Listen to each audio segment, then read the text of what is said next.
Dito sa Papa Dudut Stories, ikaw ay hindi nag-iisa.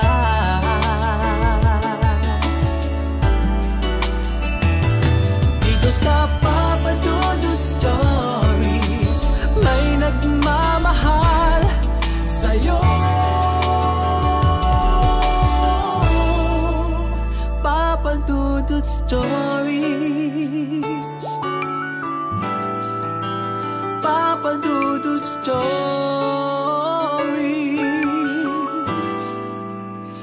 Papa Dudut Stories.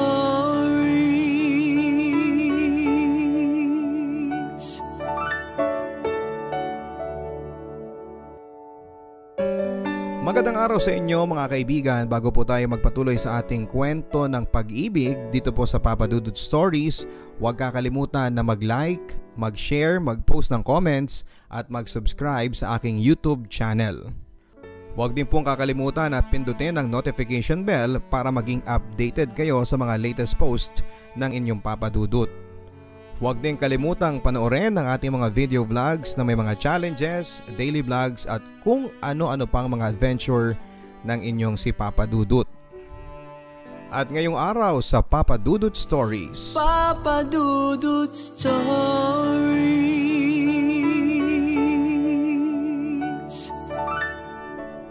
maraming pagkakataon sa buhay ko, Papa Dudut, na gusto ko nang sumuko habang nagdadalang tao po ako. Sa pakiramdam ko kasi, Papa Dudut, ay sobrang kinawawa ako ng taong labis kong minahal at pinagkatiwalaan. Pero magagawa pala akong paikutin. Yung akala mong taong tutulong sa'yo sa panahon ng krisis, ang mas mauuna pa palang manloko sa'yo. Dear Papa Dudut, mga ka-stories, tawagin niyo po ako sa pangalang Teresa.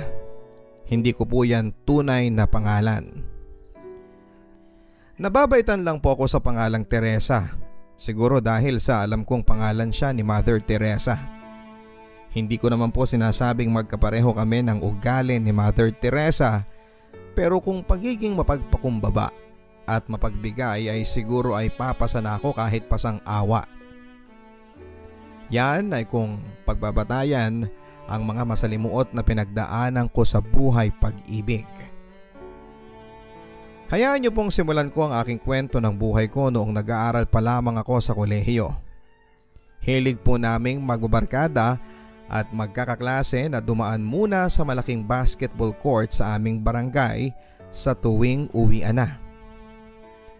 Gustong gusto ko po kasi na pinapanood na mag-practice at maglaro ng basketball ang mga varsity players sa aming barangay. Lalong lalo na si Brian. Tisoy, gwapo, malinis sa katawan at higit sa lahat ay pagkabango-bango pa rin niya kahit pawis na at malakas talaga ang karisma niya sa aming mga kababaihan at mga beki na rin. Kung sa kahawigan po sa artista ang pag-uusapan ay parang si Wendell Ramos po ang datingan niya. Mas pabatain mo lang ng konti, Papa Dudut. Aaminin ko po sa inyo, Papa Dudut, na kilig po ako sa kanya sa tuwing mapapatingin siya sa grupo namin habang nag-cheers sa kanya. Pakiramdam ko kasi ay malingon lang siya sa grupo namin ay may ulam na kami. Kanin na lang ang kulang. Dahil dito ay naging open po ako sa mga kaibigan ko na walang ibang pwedeng magpa-cute kay Brian at sa akin lang siya. Oy mga Bilat at Bex, basta sa akin na si Brian ha. Wala nang pwedeng magpa-cute sa kanya. Understood? Ano to? First come, first serve? Yan na bang labanan, Teresa? Pangi-isplok naman sa akin ng isa naming kaibigang Becky. Basta. Sa akin siya. Makikipaglaban ako ng patayan para sa kanya. Walang ibang pwedeng makagalaw sa kanya, no? So ikaw lang ang pwedeng magpagalaw sa kanya. Natatawang hirit pa ni bakla, dahilan para sabay-sabay kaming magtawanan. Marahil marami sa mga judger ninyong listeners ang sasabihing sobrang landi ko noong dalaging ding pa lamang ako, Papa Dudut. Well, opo ang isasagot ko. Ako na talaga ang nagbibigay ng motibo sa kanya. Para lang mapansin niya ako, Papa Dudut, ay nandyang nagpapalit ako ng sexy shorts kapag manonood na ako ng game niya. Hindi pa kasama dyan yung nagpapadala pa ako ng food para lamang sa kanya. Kaya nga kahit sa codename ko sa storyang ito ay ginawa ko na lang pong Teresa para magmukha naman akong Santa. Sa kanya lang naman po ako naglalandi, Papa Dudut, kasi pakiramdam ko ay siya talaga ang the one para sa akin. Bagay kami. Tisoy siya, morena ako. Gwapo siya, maganda naman ako. Kahawigan ko daw po si Winwin Marquez, sabi ng ilan sa mga best friends ko. Pambiyukon kumbaga ang tindigan. Unforgettable para sa akin, Papa Dudut, yung araw na nilapitan ako ni Brian at kinausap. Alam kong mas matanda siya sa akin ng ilang taon, kaya naman kuya pa nga ang tawag ko sa kanya dati. Pawalang mali siya lang ang peg ko, pero deep inside ay gusto ko nang jowain siya noon. Thank you nga pala sa inyo. Lalong lalo na sa iyo, Teresa, sa palaging pag-support sa mga games namin. Pakiramdam ko kayo ang lucky charm ng laro namin. Lalong lalo ka na. Seryoso ang sabi ni Brian. Napastatwa na lang ako noon, Papa Dudut, dahil sa sobrang kilig na aking nararamdaman. Yung mga barkada ko naman ay todo tukso sa aming dalawa. Nakahalata na yata si Brian na crush ko din siya. Mula kasi noon ay lagi na niya akong nilalapitan sa tuwing matatapos ang basketball practice nila. At makalipas nga po ng 3 araw ay naging kami na. Officially ay masasabi ko na sa lahat na talagang akin lang po si Brian. Cheap man tignan dahil 3 days ang ligawan at sinagot ko siya kaagad ay wala akong pakialam. Ang importante sa akin ay hawak ko na ang titulo na si Brian na ang jowa ko. Ako ang GF niya. Ang saya, hindi ba? After ng practice ay humiwalay na kami ni Brian sa mga barkada ko at mga kalaro niya. Madalas ay nagpupunta kami sa kung saan lugar na pwede kaming makatambay at makapag-usap bago niya ako ihatid sa bahay. Halimbawa ay kakain kami sa fast food o kaya naman ay manonood ng sine kapag may time pa. Basta huwag lang kaming masyadong gagabihin ay okay lang naman sa bahay. Alam ng mga magulang ko, Papa Dudut, na nililigawan po ako ni Brian. At okay lang naman daw sa kanila. Palibhasa kasi ay iisang barangay lang kami at kilala naman ng parents ko ang mga kamag-anak ni Brian. Basta mahigpit na bilin lang sa akin ni Mama ay uuwi ako ng bahay bago mag-alas 9 ng gabi. At dapat ay magte-text ako kung saan na kami ni Brian. Ang alam sa bahay, Papa Dudut, ay nililigawan pa lamang ako ni Brian. Hindi ko pa kasi maamin sa kanila na 3 days lang ay sinagot ko na si Brian. Nakakahiya at siguradong pagagalitan ako ni Mama kapag nalaman niya na hindi man lang ako nagpakieme sa una kong manliligaw. Exclusive lang sa mga karibal ko kay Brian ang info na officially ay kaming dalawa na at hindi na siya pwedeng landiin pa ng iba. Isang araw, inabot kami ng malakas na ulan sa basketball court. Saktong nakauwi na rin ang mga kasama ko noon at kaming dalawa na lamang ni Brian ang natitira sa basketball court kasama ng mangilan-ngilan na mga ka-teammates niya na handa na ring sumugod sa ulan. Nakakainis lang kasi 15 minutes lang ang pagitan nang nakaalis na ang mga friends ko nang biglang bumuhos ang malakas na ulan. Na-stranded pa kami ni Brian. Kung nakasabay sana kami pa uwi, di sana nasa bahay na ako. Pihadong magkakasakit kaming dalawa ni Brian kung susugod kami sa ulan. Sakay ng motorsiklo niya at isa pa ay takaw aksidente rin dahil madulas na sa daanan. Nag-text na lamang ako sa bahay, Papa Dudut, na baka malate ako ng uwi dahil na-stranded nga ako sa ulan. Huwag na lang silang mag-alala kasi kasama ko naman si Brian. Hanggang sa nakauwi na lahat maliban sa amin ni Brian. Dahil carry lang sa kanila ang mabasa ng ulan. Ang ending, Kaming dalawa na lang ni Brian ang natira sa basketball court. Samahan mo ako Brian sa CR. Naiihi na ako at saka natatakot din ako eh. Sira kasi yung ilaw doon. Hindi naman umangal si Brian sa request ko sa kanya. Ang ginawa ko ay kinausap ko lang ng kinausap si Brian habang nasa loob ako ng cubicle para mawala ang kaba ko sa dilim ng CR. Siya naman ay oo lang ng oo ang sagot. Pero biglang tatahimik na lang siya. Tapos kapag hinanap ko na ulit siya, saka naman ito tatawa ng pagkalakas-lakas. Huwag mo na nga akong binibiro ng ganyan. Mas lalo ako natatakot Brian eh. Pasigaw na sabi ko sa kanya. Nakakatuwa ka palang asarin dahil sobrang matatakutin ka sa dilim. Sabay tawa niya ng malakas. Sa pagbukas ko ng pintuan ng cubicle ay nakita kong nakatayo sa harapan ko si Brian Papadudut. Laking gulat ko nang bigla siyang pumasok at yakapin niya ako ng mahigpit. Sa unang pagkakataon ay nakaramdam po ako ng malakas na bultahe ng kuryente sa aking katawan. Kaya naman kahit malakas ang hangin at bagsak ng ulan, sa labas ay para akong nakaramdam ng kakaibang init sa aking katawan. Yung yakap niya sa akin ay nasundan pa ng masarap na halik Papadudut. Unti-unti akong naging statwa habang ginagawa niya akong halikan mula sa labi hanggang sa leeg. Balikat ko hanggang sa aking dibdib. Hindi ko na siya pinigilan Papadudut. Nagpaubaya na lamang ako sa kanya na gawin sa akin ang mga bagay na nagpaparamdam sa akin ng saya at sarap. May nangyari sa aming dalawa sa loob ng cubicle ng madilim na CR. Hindi pala nakakatakot sa dilim Papadudut basta kasama mo lang ang lalaking pinakamamahal mo. Todo-todo lamang ako sa pagpapaubaya sa kanya.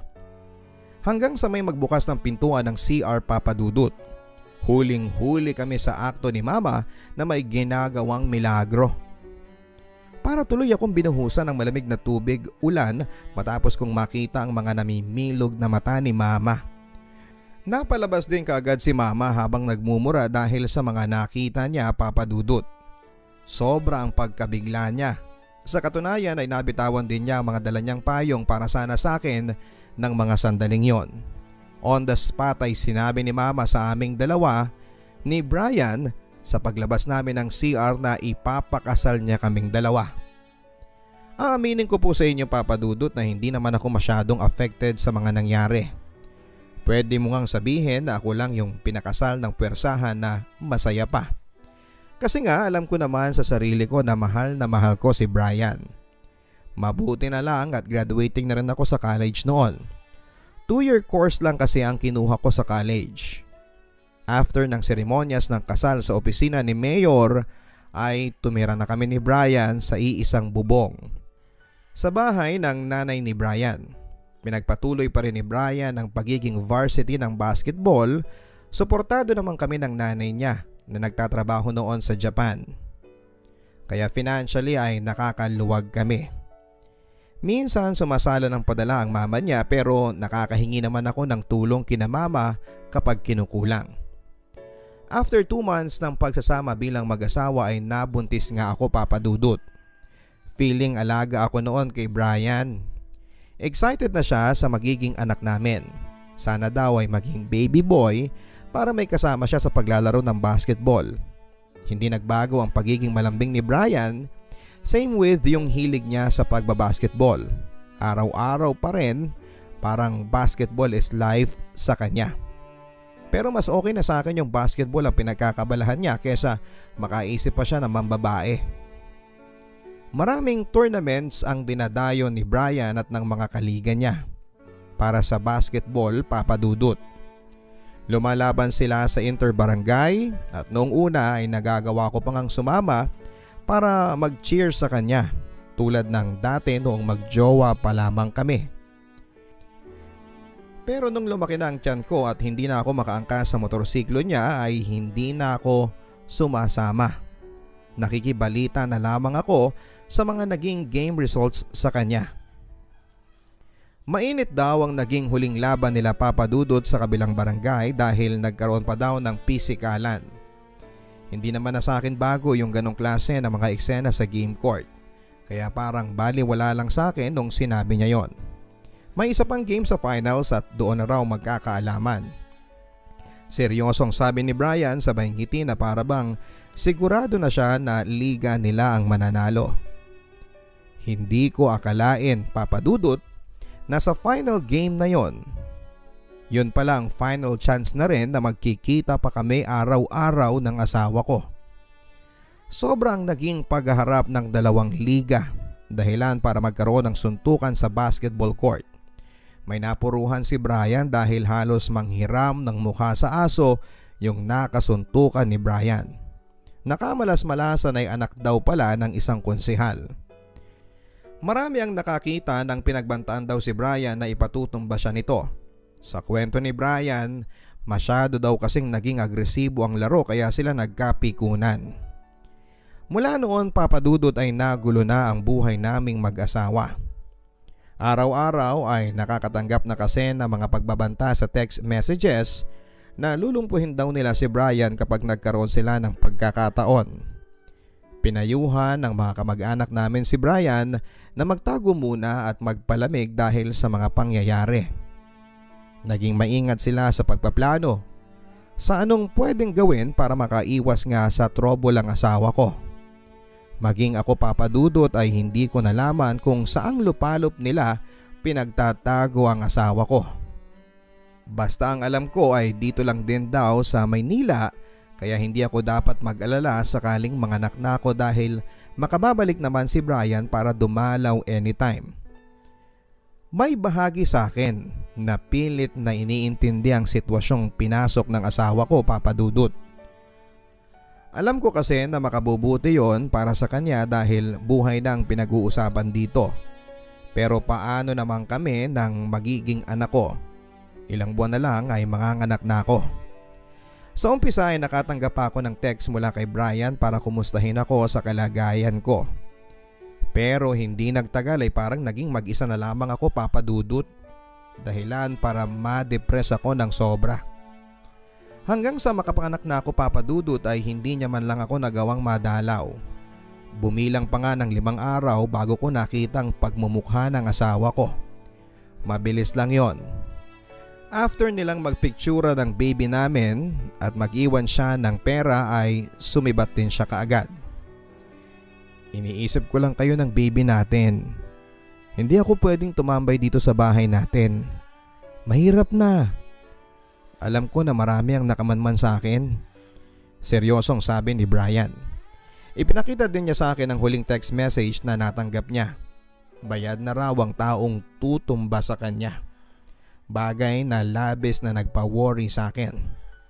Naiiyak na lamang ako noon, Papa Dudut, dahil pakiramdam ko ay unti-unting nasisira ang pinapangarap kong masayang pamilya dahil lamang sa galit sa kanya ng ilang makasariling tao. Ginamit nila ang yaman nila para makapanakit ng ibang tao. Pakiramdam ko noon ay ako ang mas biktima at ang baby namin sa naging sitwasyon ni Brian. Para akong may asawa pero wala. Para akong nakikipagrelasyon ng LDR na bawal mo siyang kausapin. Buti pa nga yung ibang LDR Alam nila kung saan nila pupuntahan ang jowa nila. Samantalang ako ay hindi ako pwedeng magpunta sa kanya. Hindi ko pwedeng malaman kung saan nagtatago ang asawa ko. Iniiwasan lang namin nila mama na madala ka sa sobrang lungkot at puntahan mo ko doon. Hindi makakabuti sa atin yun, Teresa. Konting tiis na lang.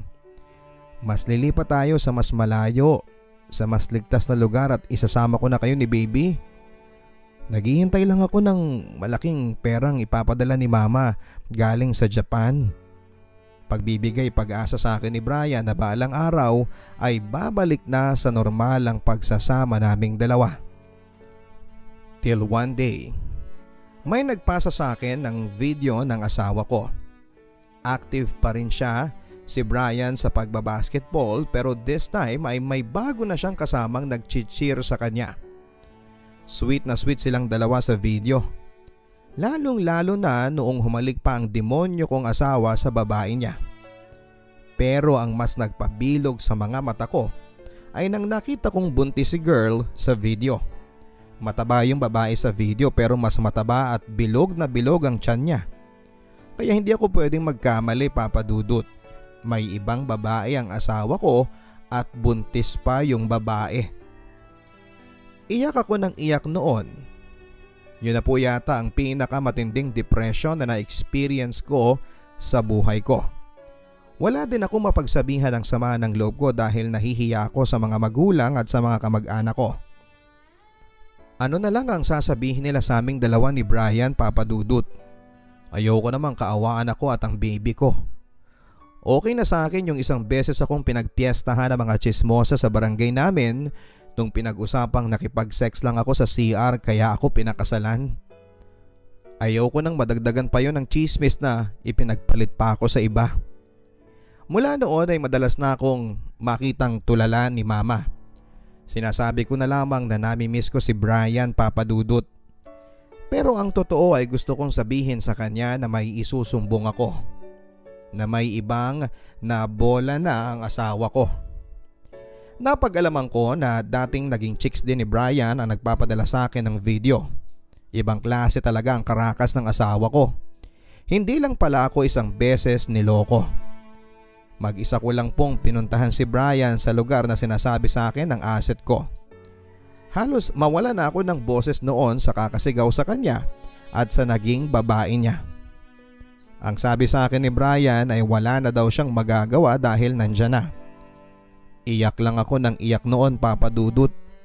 Mabibinat yata ako sa ginawa kong pagwawala kaya naman umabot pa kaming 3 sa baranggayan. Dahil dito ay nakialam na rin ang nanay ni Brian sa Japan. Umano ay ititigil niya ang pagsusustento sa amin ng anak ko sakaling ireklamo ko ang anak niya. Nilatag din sa akin ni Brian ang ideya na napingot lang siya at pinagbabantaan din siya ng mga kamag-anak ng bagong babae niya kapag hindi rin siya dito nagbigay ng sustento. Si Mama na raw niya ang bahala sa mga gusot na pinasok niya. Pinangako sa akin ni Brian na ako daw at ang baby namin ang mas mahal niya. Magpapakalayo-layo na raw kaming 3 pero sa isang kondisyon. Walang makakaalam sa mga kamag-anak ko nang nagawa niyang kalokohan. Gusto ko na pong pumayag, Papa Dudut, dahil kailangan ko din pong magpakapraktikal. Ayaw ko din naman po yung ideya na pag-usapan pa kami sa lugar namin. Kumbaga ay mas praktikal yung ino-offer sa akin ni Brian na solusyon. Isa pa ay wala na rin naman akong magagawa sa bagong gusot na pinasok ng asawa ko. Kundi ang pagtakpan na lang siya sa tulong na rin ng pera ng nanay niya. Ano po kaya ang mas tama kong gawin, Papa Dudut? Mapayuhan po sana ako ng inyong mga tagapakinig. Ang inyo pong ka-story, Teresa.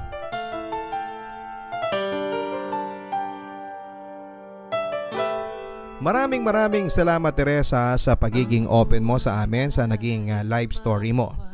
Mahirap talaga ang malagay sa sitwasyon na kakaunti ang pwede mong maging option. Pero ano man ang mapili mo, Teresa, sana ay maluwag sa puso mo ang magiging desisyon mo. Huwag mong hayaan na dahil napipressure ka lamang ng mga tao sa paligid mo sa maaari nilang sabihin sa'yo kaya yun ang pipiliin mo. Ang importante para sa akin ay doon ka sa desisyon na magiging masaya ka. Don't forget to like, share, and post your advice, mga kaibigan, dito po sa comment section ng YouTube.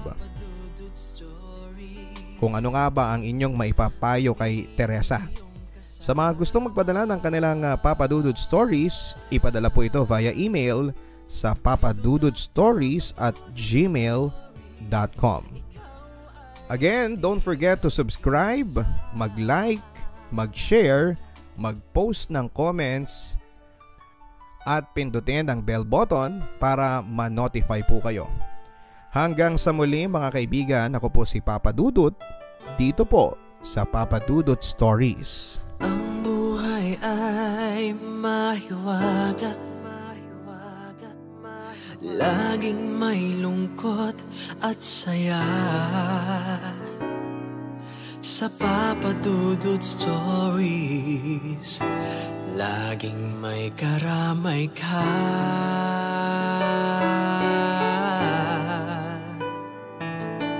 Mga problemang kay bigat, dito ay pakikinggan ka.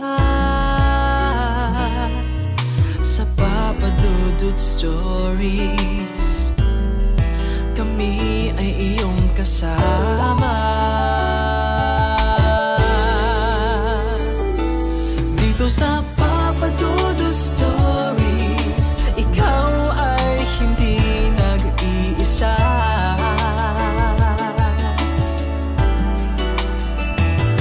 Dito sa Papa Dudut Stories, may nagmamahal sa'yo. Papa Dudut Stories, Papa Dudut Stories.